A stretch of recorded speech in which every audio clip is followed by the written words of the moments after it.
ladies and gentlemen. How y'all doing tonight? That was really pathetic. Hey, Adam. That was better. How you guys doing tonight? Y'all excited? I just want to address the elephant in the room. I am not the only one on the platform tonight. Hello, hello. She's a little bit nervous. A little bit. Just a little bit. She's excited. It's been how long? 2.5 years since I've been up here. How many of you guys were here the very first time rusty. Emily's on the platform? 1, 2, Thank you. 3 people in the room. Guys, 1, that shows how much you've grown. 2, Pastor Brandon was still wearing kid sizes at that time. So, but now he's actually kind of bulked up, found that protein, right? He's wearing teenage size now. That was a good one. That was good. So, but I'm excited. I need you guys, here's what I need you guys for. I need y'all to be excited for her, and I need you guys to be pumped, and I need y'all to be loud, and I need y'all to enjoy because you're going to get to hear our dating story. Yeah, this is energetic, yeah. That's most people's first response until they hear our actual dating story. And then they're like, oh. It's a little bit rude, but it's okay. One thing that, fellas, I hope you learn from this dating series is you can never escape what you did in the past. So just know that. Preach. Take it down. Preach. Right? Put your hands up, say, I got you. So, I just want to start. I know you normally do this, and I've always wanted to, so I'm going to bring it the 2 claps for Ric Flair. You got to say That it with was some pretty excitement. loud my first time. That Thank was you. pretty sad, though. You were like... Okay, everybody, give me 2 claps and a Ric Flair. That was good. What? Y'all are rude. Y'all don't do that for me. As if we needed more proof that y'all Hey, love me more. I will tell you guys real quick. I taught at the Brother Brian mission this Sunday, and Yes. I tried to start them with that, and they looked at me like I was crazy. It was awful.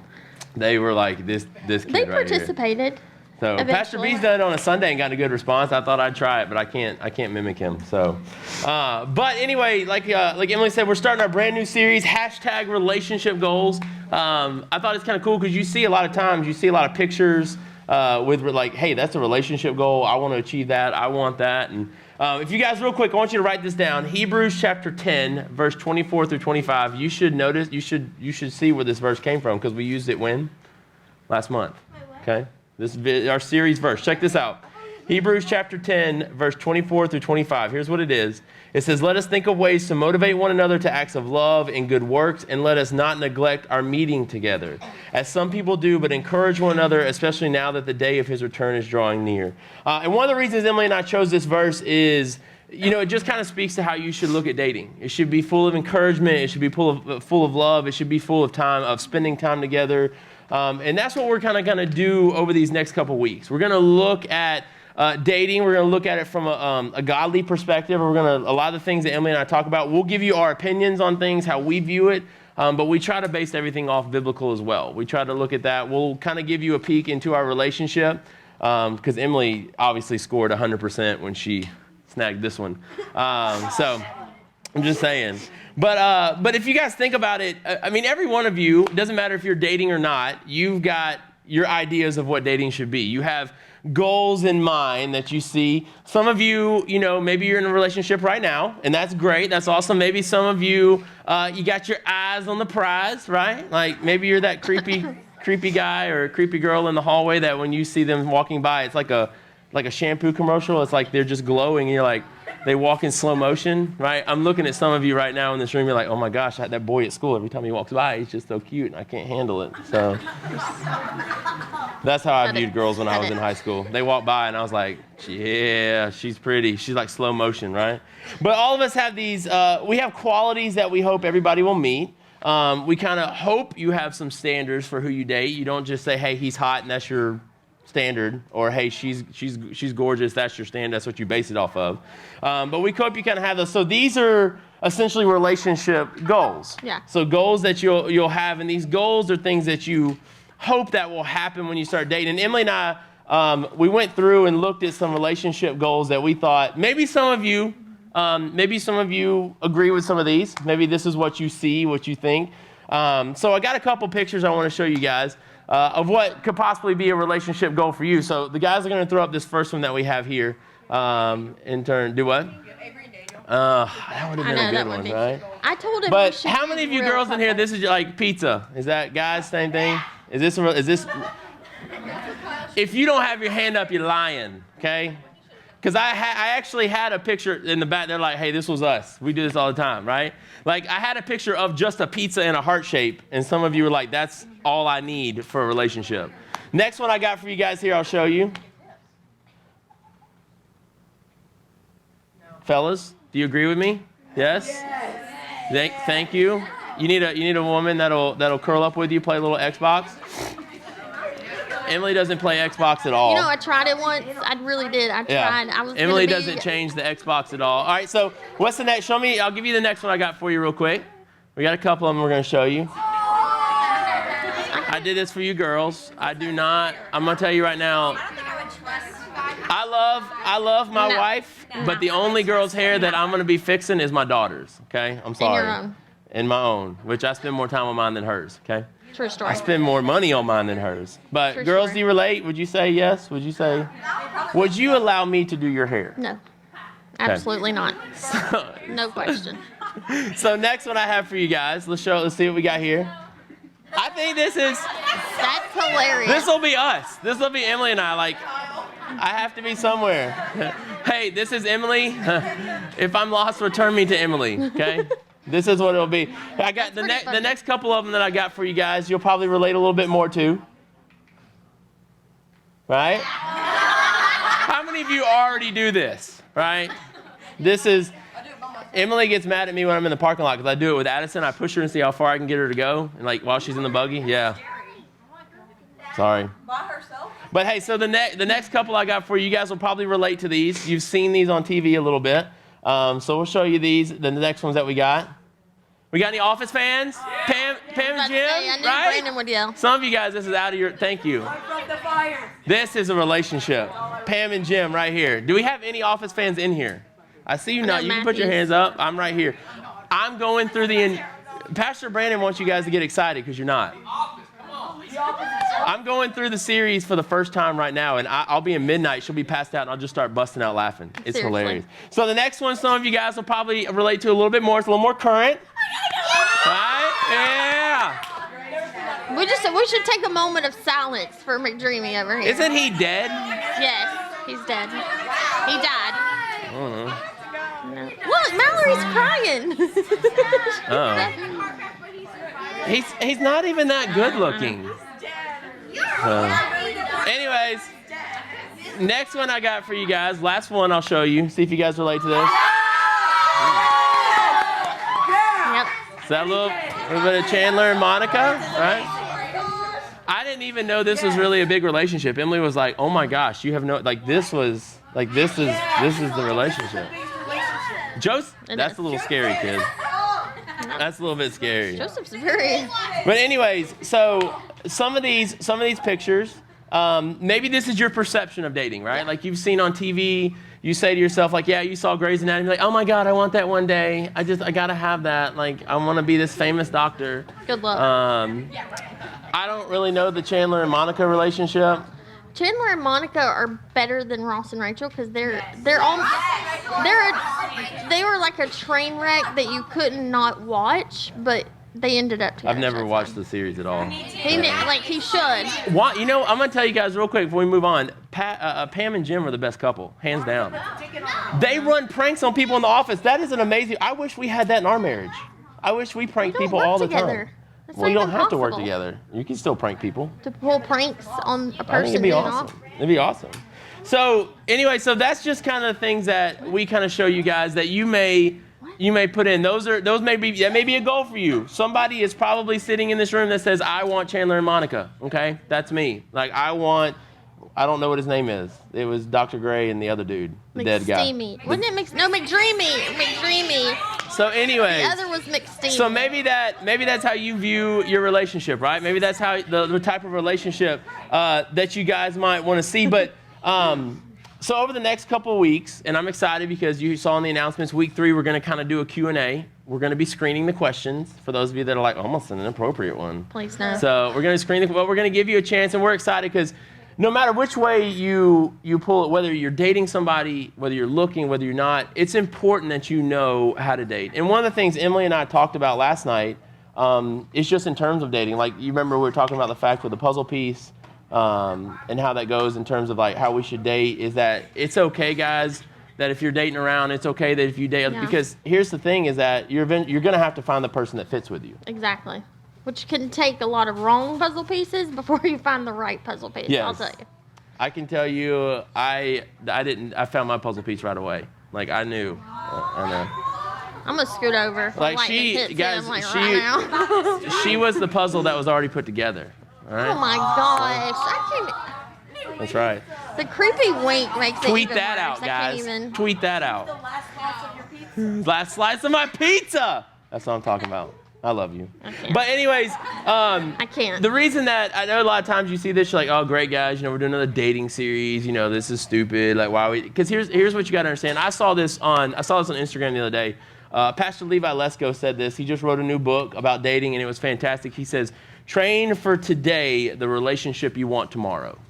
And I thought that was something for you guys, and I want you to write that down, because no matter what, he's right. Train for today the relationship you want tomorrow. Know what you want out of a relationship. Know what goes into a relationship. Know already what your standards are, the things you want to see, the things you want to do. Know these things ahead of time. And that's what we hope to achieve with you guys over these next couple weeks, is just helping you with this. So one of the things that we wanted to ask you, first and foremost, is what do you consider, and you don't have to answer out loud, you can write it down, but what do you consider in someone when you're getting ready to date? Like, what is it that you look for? What is it that you see? What is it something that you can have? Because dating can be a complicated thing. Very much so.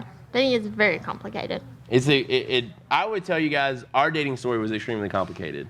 I'll let you kind of kick it off. I'm surprised you're letting me tell this story, because I never paint you in the best light. I mean, I think I pretty much set myself up for a lot of these things. So Adam and I were really good friends for probably a couple years before we actually started dating. And then we started dating. I say we started dating. He thought we were hanging out. Fellas, you feel me? Right? My Thanks a gosh. lot, guys. Y'all just threw me under the bus. Don't drag them. Yeah, thank you. Thanks a lot, fellas. So as I questioned him, are we dating? What is this? Are we seeing other people? I actually think I told you. He literally used the term, I thought we were just hanging out. So to which I did not reply kindly. So then we just kind of went back to being friends, but it was a little stressed. We weren't quite as friendly. But I mean, when we were friends, we would literally talk to each other about the people we were dating. So as far as like going back to, the different puzzle pieces, it's okay to date around. We pretty much did that, and we would talk and vent to each other about those people, which is kind of funny. Our friends make fun of us all the time because we literally discussed our previous relationships in great detail with each other. Yes, a little too much detail. Yeah. So then when we actually we quit hanging out. I say that with quotations. And then we just came back to being friends, and then we ended up dating, which I'll let you tell them why. It was, she's right. I mean, I told her, she texted me one day. We had gone out to eat with our best friends. Some of you guys know Jana and Ryan on Sundays, and we had gone out to eat with them, and we just kind of went home, and she texted me. She's like, so what? All she said was, what are we doing? I'm like, what do you mean, what are we doing? I mean, we just ate, and she's like, I want to know, like, what we're doing. Like, are we dating? Are we not? And I told her, I was like, I just thought we were kind of hanging out. Like, I'm not ready to commit to anything. So guys, notes, that's a terrible thing to send, okay? Don't send that, especially in text message, screenshot, everything. But I told her that, but where it changed for Emily and I is right before Emily and I actually started dating, her dad passed away, and she was extremely close to her dad. And when her dad passed away, it was kind of it's just something that kind of kicked me in the backside. Like, I thought to myself, if my dad had passed away, who would I want to call? And Emily was the only one that I could think of.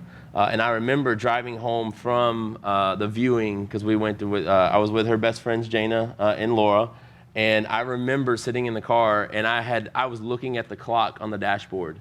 And I remember saying, I was nervous to say anything. I said, as soon as that clock hits this time, I'm going to tell them that I like Emily. Because they already knew I was a dog, like I was a bad guy. And as soon as that clock hit, it randomly, I was like, guys, I want to date Emily. From the back seat, I hear the buckle unclip, and I hear Laura go, say what? Like, her head just pops out between the seats. And it was just kind of from there. It was really cool. She, when I actually asked her brother and her mom if I could marry her, she said that when her dad met me for the first time, he said that I don't care like what they've had. They're gonna get married, and he's gonna. So it was kind of. I hated I never got to actually ask him, but he said that, and that's always been a big deal for me because he saw the relationship we had. We had that strong friend foundation. So that's one of the things Emily and I wanted to do tonight, and we wanted to kind of look at a couple areas. The message is entitled tonight, "My Better Half," because I am, obviously. she's probably my full half. Hello. But when it comes to dating, guys, you really want to kind of have a set standard. You want to know what you're looking for.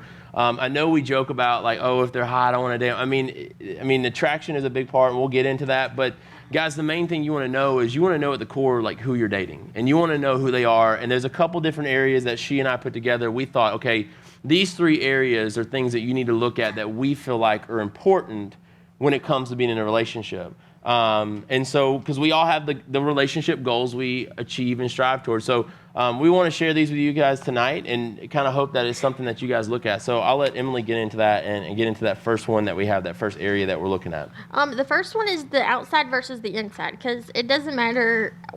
I mean, attraction plays a huge part into it. Appearance, looks, that's what catches your eye first. So really, honestly, I mean, when Adam and I first met, his roommate actually came to me and was like, hey, I have this guy moving in with me. I like that I'm telling this story too. You have to meet him. I think you guys will really hit it off. And keep in mind, he was moving into the apartment complex that I manage. So instantly I was like, I don't date residents. Thanks though. So just for the fun of it, I was like, I'll Facebook stalk him a little bit. Who have you, I mean, come on, who hasn't Facebook stalked?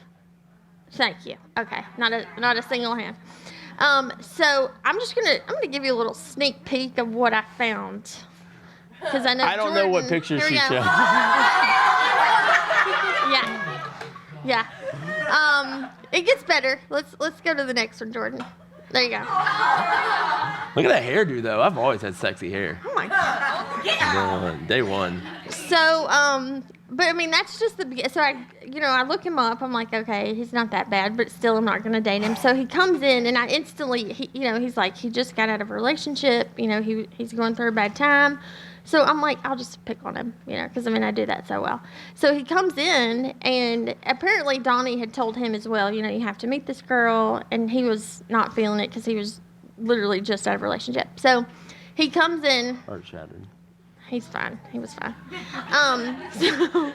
So he comes into the office, and he is paying his deposit to move in, and he hands me this check, and it has his name and then a girl's name. So here I am supposed to be meeting this guy because apparently we're just going to be great together. And he's passing me a check with the chick's name on it. And I'm like, who? So I start giving him a hard time. He's like, it was my ex. We had a joint account. I'm like, whatever. You should just buy new checks. They're like $10 a box. It's not I never did, guys. I used every single one of those checks. His mother offered to buy him new checks without her name on it. Every check, it said my name and then the other chick's name on top of it. That's how I met Emily for the first time, knowing people wanted us to meet and date. But even though, you viewed me on the outside a little bit, you're a little judgmental. It's okay. I didn't say it wasn't. That was back in the day where it was okay to take mirror shots. Selfies? Yeah, mirror selfies. There were more. I just didn't, Do not go through my Facebook. Go through his profile But pictures. here's what I want to share with you guys. This comes out of 1 Samuel chapter 16, verse 7. I want you to write this down. Here's what it says. It says, but the Lord said to Samuel, do not consider his appearance or his height, for I have rejected him. The Lord does not look at the things that people look at. People look at the outward appearance, but the Lord looks at the heart.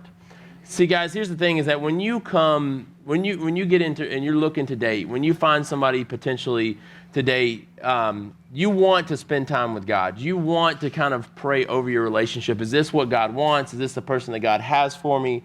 If this who God wants me to spend time with, because at the core of it all, God cares about that person, but God also cares about what that person is made of, what that person is built. Like, for instance, like some of the things I wrote down is, first of all, God cares about what goes on in that person's heart. Like, who is that person at the core of who they are? Because who they are inside, it doesn't matter what they look like on the outside. You could be gorgeous on the inside and dead, or gorgeous on the outside and dead on the inside. And that's essentially somebody you could be spending time with, is you're just kind of into the superficial things of how they look. Some other things is honestly who they are. What are they into? What are the things that they like to be a part of? What is it that they like to do? Essentially, who is this person that you're spending time with? The character they have. Character is a big deal. Like that character is something that you essentially you can't change. That's who you are. That makes up your DNA. That makes up the person that you choose to be. And then honestly, one of the other things I thought was important that God looks at is how you serve others. Because here's the thing, if that's one thing that's Emily's heart. That's her gift. Like she is a servant of other people. You'll never hear her put herself first. She always puts others first. I know some of you guys in this room have experienced that. That's who she is. But that's the gift that God has given her. But the thing is knowing that she's a servant of God and she has a servant's heart, going into the relationship, it's not going to be all about her. And it's not who she is. And if you have somebody that isn't a servant of other people, if you have someone that's so self-centered in their life that they can't even take the time to serve others, you just need to look at the fact of whether or not that's somebody you want to spend time with, because they may not focus on you. So essentially what we want you guys to focus is when you look into dating, have the heart of God when it comes to choosing someone. Look at people the way that God looks at people. God doesn't care about the outside. God doesn't care about what's all here. Like we joke about, we get our hair fixed, we wear the right clothes, we might try to make sure we look good, all stuff. That God doesn't care about that. God has no caring about all of this. God looks past that. God looks into the inside. And when you guys get into choosing someone, that's what you want to look at. Look at someone the way that God does. Another verse that it says in 1 Peter chapter 3, verses 3 through 4, it says this. It says, don't let your beauty be external. You need to underline that. Don't let your beauty be external. Braiding the hair and wearing gold jewelry or fine clothes. Instead, let it be in the hidden person of the heart. I want you guys to underline that. The hidden person of the heart, with the unfading beauty and a gentle and quiet spirit, which in God's sight is very precious. So attraction is a big part, guys, but God says it right. It's right here in His Scripture. God doesn't care about all this. God wants to know what's at the core of us. God wants to know who we are. How are we going to mesh together? How are we going to fit together? So when you're deciding to date someone, or you have somebody that you're interested in, know those things right off the bat, and know that first. So. But that's a very big part to look at, because at the core of it, yes, you are. I love Emily. I think she's beautiful. Sorry, there's no other woman in here that's beautiful as my wife. Doesn't matter what day it is. Oh. I know. But in all seriousness, you got, and not trying to earn points, I think you guys know her, that her beauty is more than just the outside, it's the inside. You guys have seen how she handles things and the things she does. And that's why I'm glad she's here, because I feel like sometimes she can be a model for you guys for what she can show, but she has that servant's heart. And she has that thing, and she follows God first. She has her heart in the right place. So, try and deleted to the second one, and I'm just kidding. Okay, so that was very sweet. Thank you. I try. So the second one is build up versus tear down, because of course it says in 1 Thessalonians 5:11, so encourage each other and give each other strength, just as you are doing now. And the awesome thing about Adam is he encourages me. He encouraged me to get up here. He encouraged me to actually be on the platform, talk to you guys, because I'm not a public speaker. I don't leave voicemails because I think I sound like a child. I don't do it. So just for him to just put his faith in me and, want me to be up here with him, still in the thunder, because I am a lot funnier than him. Basically, that's encouragement. And then also just in general, different factors that Adam is very encouraging. I went from a job just 8 months ago that I was at for almost 11 years that I was, good at, decent. And then for me to make a change, it was a big jump of faith. It was a big adjustment for us. And I questioned it, several times, but Adam was just like, you're in the right place. You're doing what you're supposed to do. Make the change, make the jump. We'll make it work. So just the fact that he's always there encouraging me and building me up and making me be better, not just for him, but for our daughter, is really important to me. And that's why, even though our dating story may not be the prettiest and we may not have gotten along all the time, he is literally my best friend, and all he does is encourage me. So. And I appreciate it. You can wipe her tear. I'm actually about to start crying. Y'all know it's easy for me. He is the crier in this relationship. I am the crier in the relationship. When we argue, if it gets intense, I'm like, man, I'm so sorry. I just start going. Guys, it doesn't work. I don't get out of it. But guys, whoever you're interested in, attracted to, hoping to date, do they encourage you? Think about that. Is that someone that they build you up? Do they Do they spend time, and not just do they encourage you, and I'll get into a little bit with Emily how she does me, but do they encourage you to be who God made you to be? That at the core is what you need to look at. Does that person encourage you to be who God made you to be? Is that person somebody that's trying to change who you are? Every single one of you in this room, whether at this point in time you have a relationship with God, whether you're seeking that, you have a gift from God. God's given you a gifting. God's given you a personality. God's given you a skill. God's given you a trait. God's given you something. But if you're with someone, do they bring that out of you? Do they allow that gift that God has given you, that talent that he's bestowed upon you, do they bring that out of who you are? And the other thing is, do they further your relationship with God? Do they challenge you to be deeper in your relationship with God, or do you feel like you're by yourself in this? Are you by someone that's not helping you? Because Emily does that for me. Emily was my biggest supporter when we talked about doing student ministry. I told you guys from day one, I always told my dad's a pastor. He's been a pastor since he was like 13 years old. And I always said that apple has been thrown from the tree, shot with an arrow, blown up, turned into applesauce, burnt into pieces. Like, I'm not going to do ministry like my dad did. First of all, just let you guys know, you can tell God everything you're not going to do, and I'm sitting here right now with you. So just put that in your notes too. But it happens, and she encourages me with that. Emily is very big on those things. Even last night we were talking about some stuff, and she's like, you could do these things. You could be amazing at ministry. You can do this stuff, and she does it all the time. One of my favorite things about Wednesday night, every Wednesday night before I speak, the first thing she does when I'm standing in the back praying over you guys and praying over the night, Emily walks up, she always gives me a kiss and says it's going to be great. Whether I feel like I did well, whether I feel like I prepped well, she always has done that. She hasn't heard it. She doesn't know anything. She just says, I know that you put the time in, and I know it's going to be good. And she encourages me to be better at that, and she encourages me to be better with my relationship with Christ because she pushes me into that. She is not somebody who compromises who I am, and that's a very big thing. Are you with somebody who compromises who you are at your core? You know, Emily told you before that when I first met her, I had another chick's name on those checks. I was engaged before Emily to a girl I dated all through college. Guys, I felt like it was set in stone. Like, this was perfect. I got a job here in Birmingham. Like, she was from Pelham. Like, we're gonna move to Birmingham. We get to be where she wants. I played football in college. She was a volleyball player. Like, everything felt like it matched up. But she compromised every part of who I was, and she compromised every bit of who I was at the core. I can tell you for a fact, and Emily and I were talking about this last night, is that, guys, she turned me away from my family. And to me, one thing we've always talked about, family is the biggest thing to us. She was the only child. Her parents would never do anything with my parents. Her parents would never spend time with mom. I don't know if you guys have ever met my parents, but they're just outgoing people. That's who they are. They love people. They like to love on people. And they would never reciprocate that back to my parents, and she would never reciprocate that to my parents. She told me for a fact at one point I had to choose between her and my family, and I made the idiotic decision to choose her. And I said, "You're the one that I'm going to be with. You're the one that I'm going to choose." And I remember sitting at a restaurant after my sister and her got into an argument over something stupid like how to pronounce a word. And I remember that night being in a fight with my sister and telling her that I would choose her over my sister in a heartbeat. That moment that I said that and those words that came out of my mouth let me know that I was spending time with somebody that compromised who I was. And that was somebody that changed, because my family had been my biggest supporter since day one.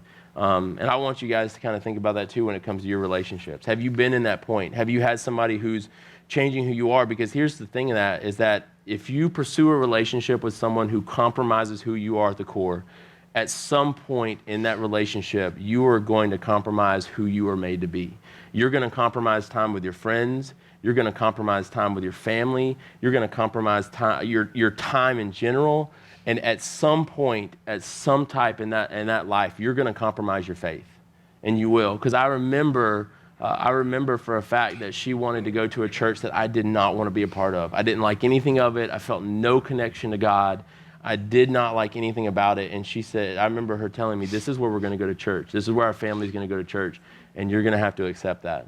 And those are just things. And I don't know if you guys have been in relationships like that. I don't know if you've felt those things, but just know, guys, from experience, it doesn't work out, and it doesn't help, and it ends up changing who you are, and it makes you a bitter person, and you may turn your back on the people that have been with you since day one.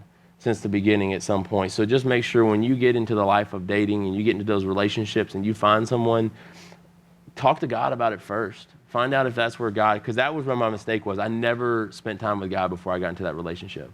God was not at the core of our relationship. God was not at the core of our decisions. I didn't even pray about moving to Birmingham. I didn't even pray about being in that. So just make sure that you're very careful when it comes to that. And you watch who you spend time with, because it will eventually implode inside you, and it will take away the person that you're meant to be and the person that God made you to be. So. Mm-hmm. But the last one that we have for you guys that we want you to kind of focus on and make sure that you check for importance is we called same versus different. Same versus different. Here's one thing that we talked about when we looked at this. Are you a same person or are you a different person?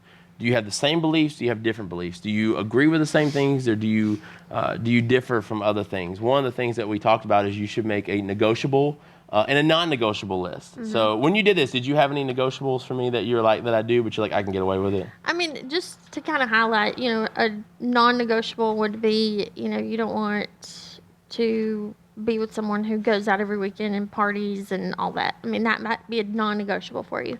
A negotiable is something that you feel strongly about, but you could kind of sway a little. Like I would say a negotiable for me is, I never thought I would marry a man who wore joggers. A grown man who wears joggers, but he wears them. It's fine, whatever. I'll negotiate on the pants. It's fine. She probably never thought she was going to marry a man that still tries to dress like a teenager. Exactly. But I make it look good. I'm just trying to mimic my lead pastors. I'm just letting y'all know this. I am. Where's this beef with you? Thank you. Excuse me? He pulls off joggers better than you do. Yeah. We're moving on. Should we take a vote? We're moving on. Anyways. White skinny jeans, thank you. Wow. That's 3. Is that now a non-negotiable? That is a non-negotiable. She did tell me that if I was wearing skinny jeans and long tees, by the time I hit 40, we were going to have some issues. Yeah, definitely issues. So, just make a pro and con list. Just, what are things you're flexible on? What are things that are just a hard stop for you? Mm. So make sure you can add to it. You can date a guy and know, oh, well, that needs to be on my list. So make sure you update your list periodically, because it changes all the time. And it will, guys. I mean, at your point, I mean, and it was funny because we chatted about this too. We feel like culture's kind of defined it that if you date around, you're a bad person. Like guys, you're seen as a dog. Girls, you're seen as a girl that gets around. Like you've been given this persona by culture. But one thing that we talked about is, well, how do you find out who you care to be around? How do you find out what is your negotiables and your non-negotiables if you don't? I mean, and you may be one of those people that, you may be fantastic. Everybody knows Pastor Brandon and Danielle, like they've been together since they were 10, right? Like it worked out for them. It worked perfectly. You've heard Emily and I, we didn't get married till we were 29, 30. 30. We dated around. We found out what worked for us. So it's all in perspective and kind of what fits for you. But here's what it says, guys, in 2 Corinthians chapter 6, verse 4. It says, do not be unequally yoked with unbelievers. For what partnership is there between righteousness and lawlessness? And this next part I love the most. It says, or what fellowship does light have with darkness? Those two never go together. You can't put light and dark. You can't put right and wrong. You can't put oil and water. These things don't mix. And so you need to know what you can and can't do to keep from settling. You need to have a set standard that God has put on your heart. God's laid this out. God, it says it right here in Scripture. You can't be unequally yoked with someone. You can't be with someone who's not going to be striving toward the same goals that you have. Here's the thing. A lot of times I hear people say, oh, I'm in a relationship with somebody, and I'll say, hey, did you bring them to church? Like, oh, well, they don't really want to come. Guys, it's going to eat away with you at some point. It's going to make you upset. It's going to make you mad. That it's going to make it feel like they don't want to love what you love. It's because you're technically two different people, and it's going to start to wear at you. It's going to chip away at you eventually at one point. And so it's important to make sure that you guys find that with somebody that does, somebody who that builds you up and makes you the best person that you can be. I know for a fact, guys, is that this is one of my favorite parts about Emily. This is one of my favorite parts about our relationship is she always has built me up. She's always allowed me to be in that. I told you guys that was one of the things that we had to do when we talked about doing the student ministry. and we sat down with Pastor Brandon and talked to him about it, the very first thing he said is that you two have to be in agreement to do this. It can't be he does everything, she does everything. It was something that we had to do together. And when we decided to lead you guys, we had no idea how to lead student ministries. We just knew that we had to trust in each other. And we knew that it was going to take a lot of give and take. We knew that it was going to be a lot of learning. We knew it was going to be a lot of highs and lows.